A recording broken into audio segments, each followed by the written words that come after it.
L'Algérie fait match nul contre Angola. Bon.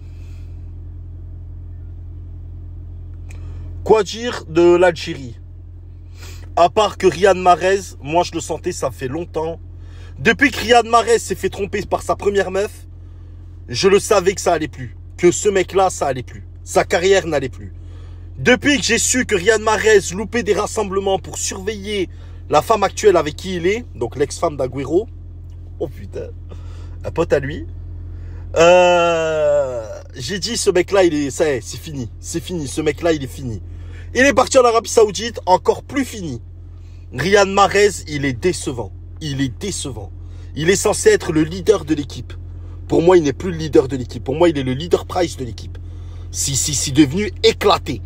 Mahrez, c'est devenu éclaté. Ensuite, il y a un problème. Il y a un problème Belmadi. Je le dis, ça fait longtemps. Que Belmadi doit sauter. Qu'on doit changer de coach. Belmadi a trop copiné avec les joueurs. Belmadi n'a plus une relation de entraîneur-joueur avec les joueurs. Il n'a plus cette relation. Il n'y a plus cette hiérarchie. Il n'y a plus tout ça. Ça fait longtemps que je le dis. Là où certains réussissent comme Aliou Cissé qui lui réussit en étant proche de ses joueurs, il réussit à installer quand même cette hiérarchie. Malgré qu'il ait une superstar, des superstars comme Koulibaly, comme Mané. Tu vois, il a des superstars, mais le mec, il arrive quand même à, tu vois, à mettre ce truc quand même, tu vois, cette barrière. Là où Belmadi, non. Belmadi, il l'a pas fait. Belmadi, c'est Royan sur Bouletey, normal, tu vois. Belmadi, j'ai l'impression qu'il a voulu copier Zidane dans le côté affect, dans le côté humain. C'est bien. C'est très bien. Mais il n'a pas su mettre aussi le point sur la table. Surtout pour le cas Riyad Mahrez. Et ça, c'est un gros problème. Le brassard de capitaine, ça fait 50 ans que je le dis, on doit l'enlever à Mahrez. Il ne doit plus être capitaine de la sélection. C'est plus possible. Le capitaine de cette équipe doit être comment dire, un leader dans le côté technique et dans le côté intelligence de jeu. Il doit être, tu vois, il doit être comme Benzema au Real, comme, tu vois, comme Xavi à Barcelone, comme c'était à l'époque, comme, je sais pas moi, comme actuellement, comme, tu vois, c'est des joueurs qui ont ce truc, tu vois. Gundogan était capitaine à City parce qu'il avait ce truc technique, il avait cette intelligence de jeu, alors que De Bruyne est un monstre à côté. Mais il y a ce côté technique et ce côté leader d'homme et tout. Là où Mahrez ne l'a pas du tout. Pour moi, le capitaine de cette équipe, et en plus c'est un capitaine jeune qui va vraiment rester sur la durée, c'est Ismaïl Benasser. Pour moi, Benasser doit être le capitaine des Fennecs. Il n'y a pas de débat possible. Faire match nul contre l'Angola, je ne vais pas dire que c'est une contre-performance, parce que l'Angola, quand même, on dira ce qu'on voudra. Ils ont joué. Malgré ils n'avaient pas la possession. Ils ont rien fait du match. Mais ils ont joué. Ils étaient là. Ils ont répondu présent. Là où l'Algérie, comme d'habitude, on est les rois du monde. On est les maîtres du monde. On est là. On joue. On marque un but. Ça y est. On fait 4 tours de terrain. On célèbre. On n'est plus dans le match. C'est fini. On croit que c'est ça acquis. C'est pas comme ça le football. Tu marques. Tu continues à jouer. Tu continues. Ou alors resserre derrière, fais comme le Sénégal.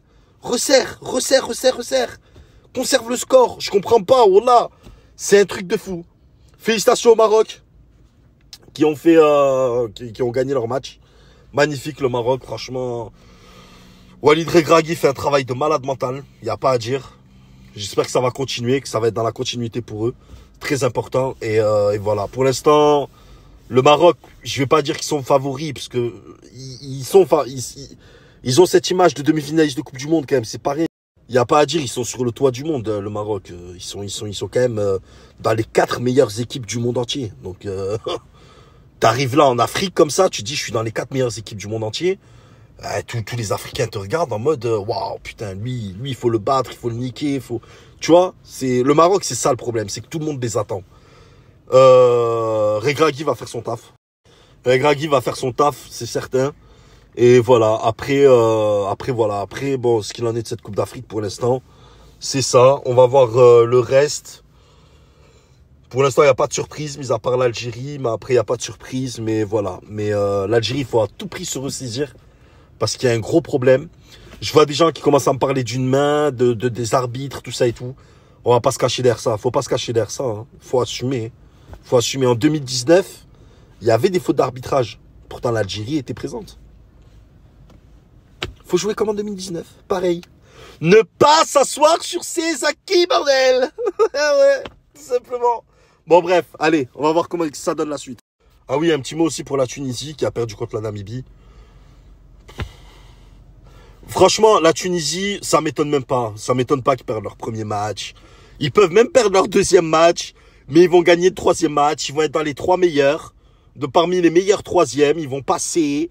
Ils vont faire des matchs nuls. Ils vont aller en quart de finale, match nul, penalty, demi-finale. Comme d'habitude, la Tunisie, je me fais aucun souci.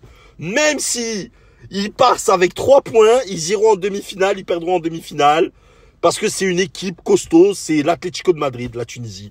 Donc voilà, donc la Tunisie, je me fais pas de soucis pour eux, c'est ça. Mais nous, on est trop fragile. Wallah, l'Algérie est trop fragile, c'est un truc de fou.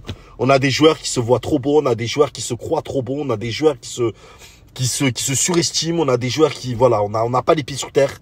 Et faut qu'on redescende un peu, qu'on remette les pieds sur terre un peu.